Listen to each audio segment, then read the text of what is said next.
can build an app for you in minutes, but if you don't understand the process behind building software, you might not know what to do after the code is generated. That's where the SDLC comes in, and I've actually been following the process throughout my own projects without always calling it that. SDLC stands for Software Development Lifecycle. It's basically a structured process for taking an idea, turning into a software, and then making sure the software actually works for real users. These are different ways teams organize the process, but the core stages are pretty similar. First is planning. What problems are we actually trying to solve? What are we building, and who is going to use it? This is where you should start, not with AI and not with code. Start with the problem. Next are the requirements. What exactly should the application do?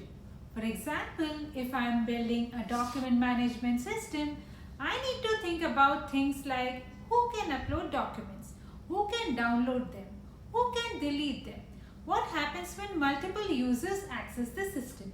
These decisions become the requirements for the application. Step 3 is design. How should the application actually work? What database should I use? How should the backend communicate with the frontend? Where should files be stored? How will authentication and authorization work? This is where architecture decisions happen. Then we get to development. This is where AI can be incredibly useful. It can help generate code, create APIs, build components, write tests, and even suggest architecture.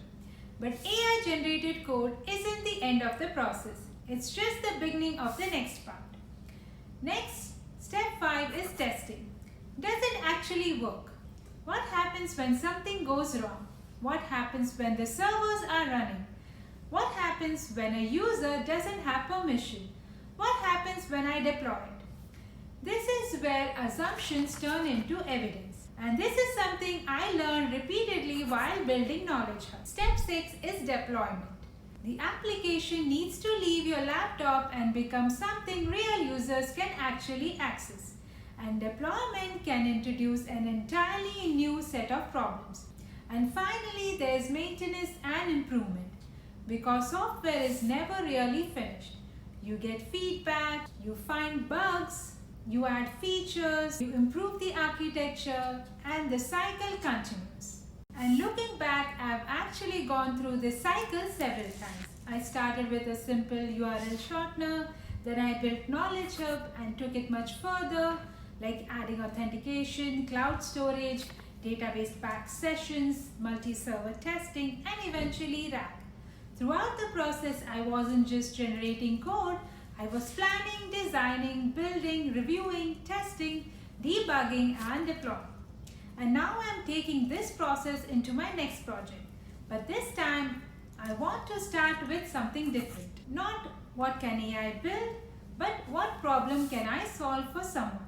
I want to build something small, useful, and something people can actually download and use.